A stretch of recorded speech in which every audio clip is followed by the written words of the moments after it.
Hello! So this will be my top 10 albums of 2016, just as I've done previous years, 2013, 2014 and 2015. I will do a top 10 of my favorite albums this year, based on the songs in them. It will also only include the albums that I bought this year. Of course, I bought quite a lot, so there was a lot to choose from. So much to listen to, but I have listened to all of them. Yes, it will not include singles, as those usually only include 2-3 songs and doesn't really qualify. Usually also singles will be later included on either a mini or a full album. So this will only include mini and full albums, as it has the previous years. I've done this since I started uploading unboxings on YouTube, and I've always done it on the last day of the year. So again, this year. This is also only my personal preference, of course, so I am no mastermind behind music, just my personal preference. Woo! But hopefully you might be able to discover some new albums through this. So first of all, I want to do some honorary mentions. The first one is this one, the little Chinese album, which came in a cassette. This one is only based on the packaging, because they made it into a cassette, and I just wanted to mention it because, wow, it's just goes back to childhood, Second of all, the most beautiful packaging of this year. Jessica's Wonderland. The cover is beautiful, but also the storylines they made inside of it, with all the beautiful illustrations, plus all the beautiful photography. Just everything about this album is so beautiful. So not based on the songs, but the whole concept of the album. This is by far my favorite of the year, only based on that. But that is not why I do this list, so I just wanted to do the honorary mentions. Most beautiful album of the year. Yes. Okay, so back to the actual songs and honorary mentions of those. So we have Kpop's Evolution Pop. This one I wanted to mention because it has 2 discs, and the second disc is basically all of their previous hits. So if you like Kpop's music, this is kind of like a best-of album. This is what I would call the volume 1, and then we have like a best-of CD with it. A great buy if you want to have pretty much all of Kpop's songs released to date. Second honorary mention is this one, FT Islands, Where's the Truth? This album makes me so confused. It starts off as a pure rock album, first 3 songs, and then something just switches, and it goes to pop, to soft rock, to pop rock, to I'm not quite sure. It goes all over the spectrum. It feels like almost 2 mindsets just clashed, and just it makes me so confused. Like 2 people went into a recording studio, and one of them really wanted to make rock, and so did the first 3 songs. Then the other one came a little late and was like, no, I want to do pop. But the other one was like, no, I want to do rock. And then the rest of them are just a big dough of different wills. It makes me so confused. Kind of like if you were to go to a boxing match, and then for 3 rounds they were hitting each other, and then the 4th round one of the contestants just said, stop, let's sit down and read a poetry about non-violence. Which is great, but kind of confuses the audience, And then they throw punches, and then they read a bit of poetry in between. The CD makes me so confused. But I really do love the first 3 songs on this album. They are amazing. Just very confused about the rest. So I wanted to have it in my honorary mentions. Yes. And then we have JJ's No X. Yes. I feel like this album really shows how JJ has grown as an artist and really come into his own in the music, while I felt like now he really incorporates rock and is very comfortable with it. It has been a bit experimental and it has gone back and forth in the previous releases. When he started doing rock, it was so obvious that's what he wanted to do, but I feel like he's really come into his own in this one. It is a really well put together album. Absolutely love it. It did not make my top 10, but it was a tough battle. I still want to mention it in my honorary mentions because it is just so good. Day 6 Daydream. Yes, this one is also a really good, well put together album. All the songs are good. I believe this is a step up from their previous release, even though that was good as well, but this one is really, really good and I highly recommend you to listen to it if you haven't. Really good. And then I have Daya's Spell here. To be honest, this one is on my honorary mentions because of one simple reason. The 4th track, which is a solo track, and I think it's an absolutely amazing song. I do not know what it's called in English, unfortunately, but it is so amazing. I highly recommend you to listen to it. The whole album is of course good, but the 4th track just stands out so much and it is so amazing.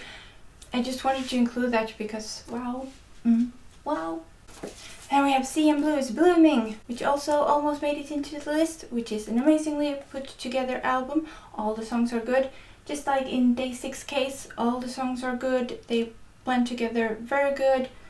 Very consistent music style. Really good. Much more to say than really good.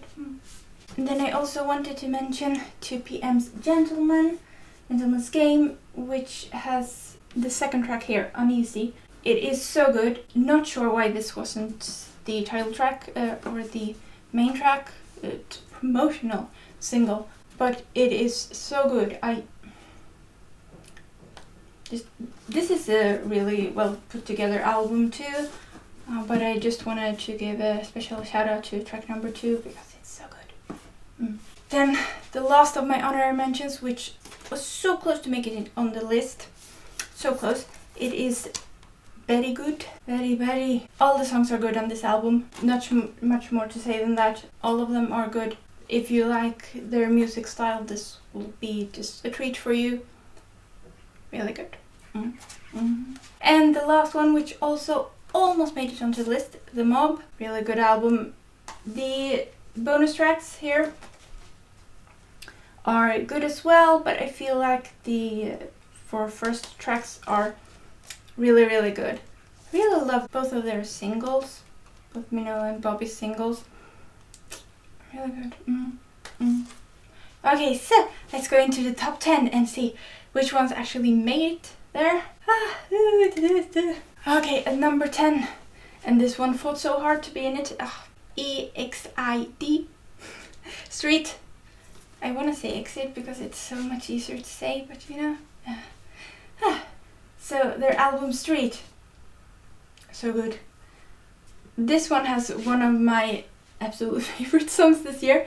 I will probably say that a few times, but that's why I say one of my, because there's quite a few. Num Num Chop Chop, which is the 9th track, and oh, I can't still when I listen to that. I heard it started off as a joke, and I have to say best joke ever, because it's amazing song.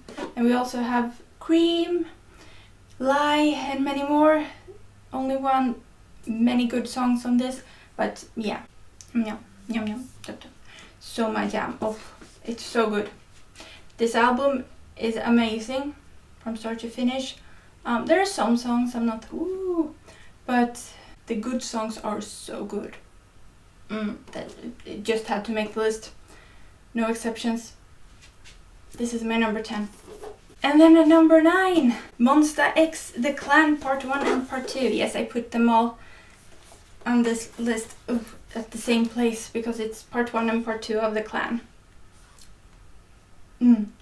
Such good albums. Although I'm personally more fond of Part 2, Part 1 is really good as well. My absolute favorite song is Be Quiet. When I discovered that song, I couldn't stop listening to it. I listened to it over and over and over and over again until it was just so good. Again, one of my favorite songs of this year. And of course they include a lot of great songs as well as the title tracks, but Be Quiet just stands out so much for me. But yeah, a lot of great songs in both of these albums. Queen, also another great song. Of course, Fighter, Blind, All In, and so on and so forth. And woo!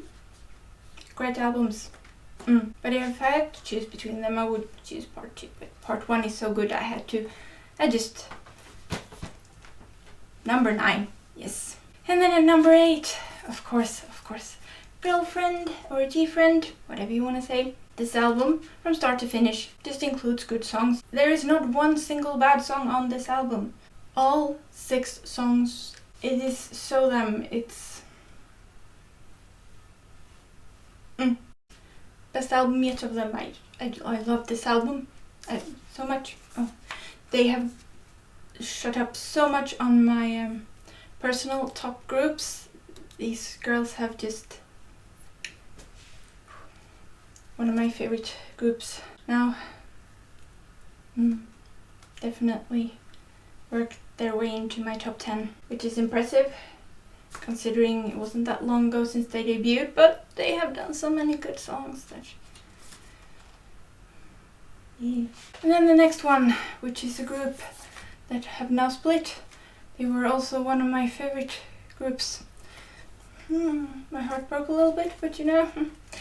Rainbow Prism, but they sure went out with a bang because this album is amazing. Again, doesn't include a bad song, and I have to say, woo! Woo! Black and White Click, all really great songs, could all be emotional singles. So that shows you the quality of this album. Oh, I miss them, I will miss them, but we have this to remember them by. Really great album. And next one, sure hit the lotto, yes. EXO's Lotto! Woo.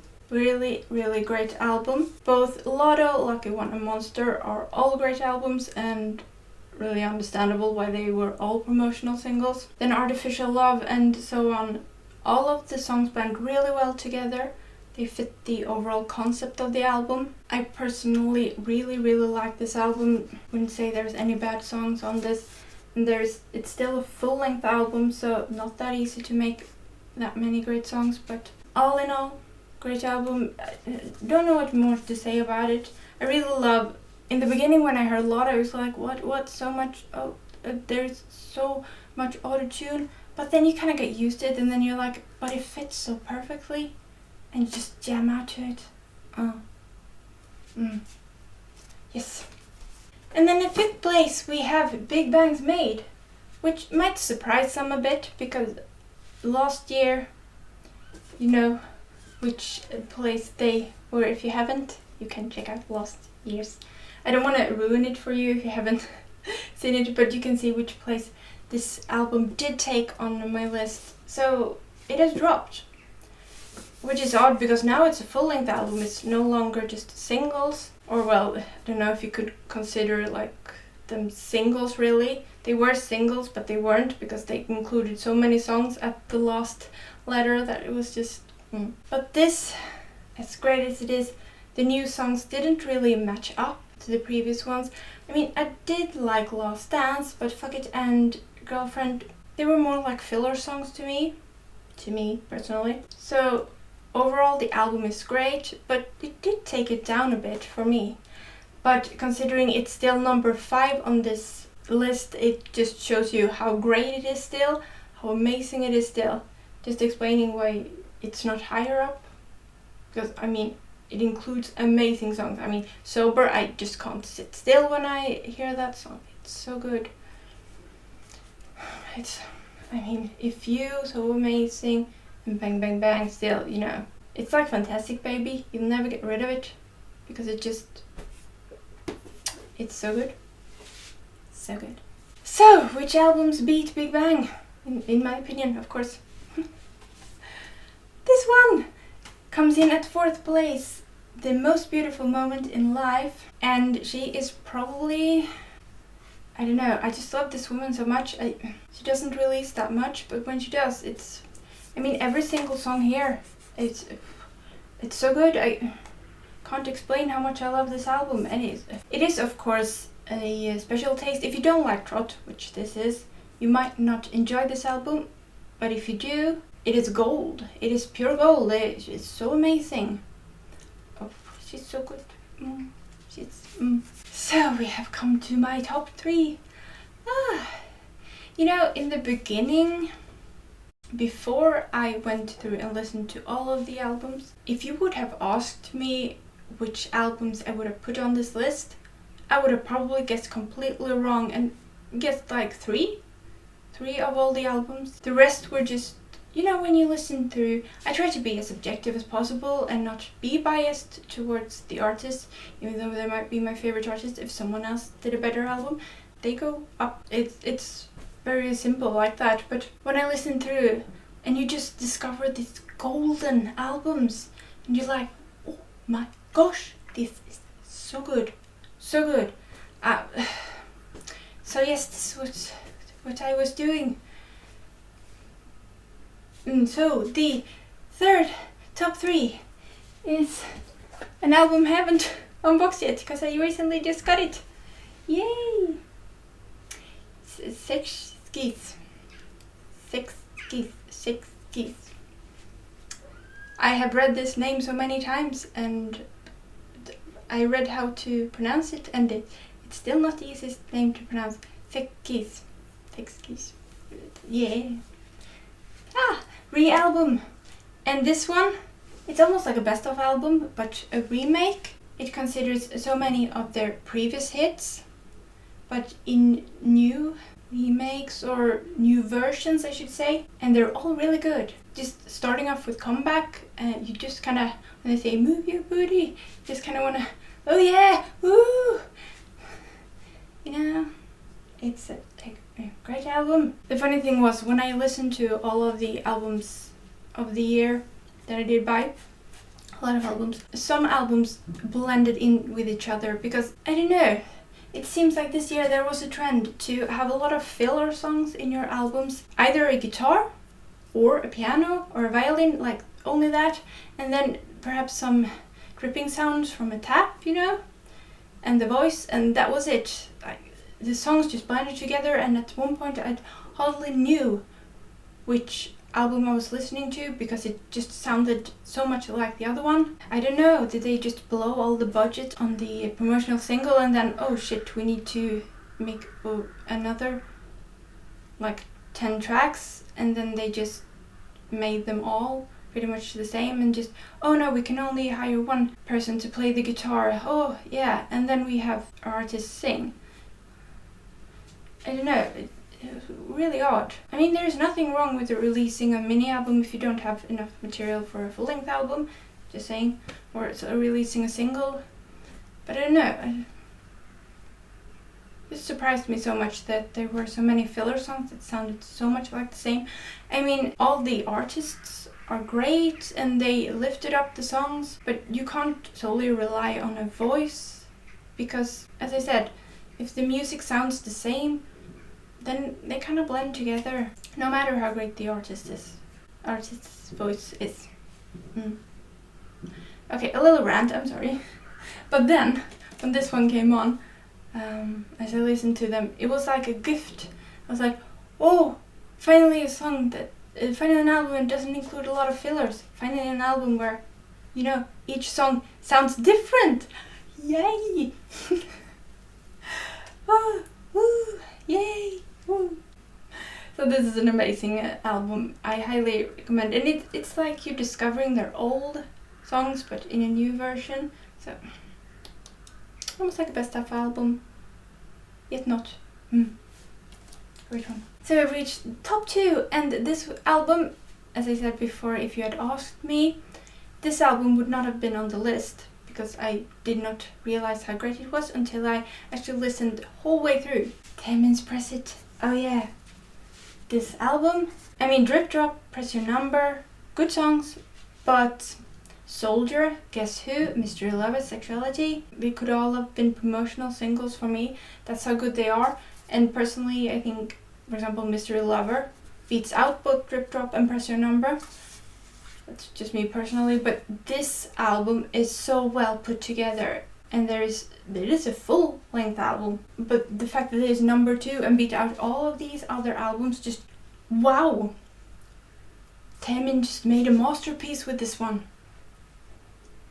Not only because he makes out with himself on the cover, yes, but but the cover I got at least. It's not easy to make this good of a full-length album without adding in, best of tracks or anything like that. These are all new, produced, and my hat's off to you if I had a hat. Check it out if you haven't listened to the whole thing, because it's worth it.